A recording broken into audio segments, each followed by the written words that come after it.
Так, всем привет. Вот поступил заказ у нас сделать экран для камина.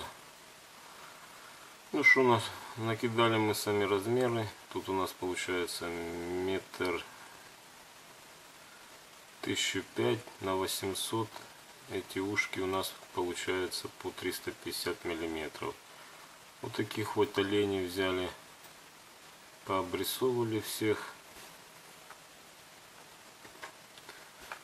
То же самое взяли елочки, сделали горный такой утесик. Все вырезается с листа 2,5, и по периметру идет профильная труба 20-ка. Гнется вот так, здесь выгибается. Вот, и снутри сеточка будет. Должно быть очень даже ничего. Потом задувается порошковым, по-моему, будет у нас под, если не ошибаюсь, старая бронза. Ну, дальнейшую работу будем показывать. Всем пока.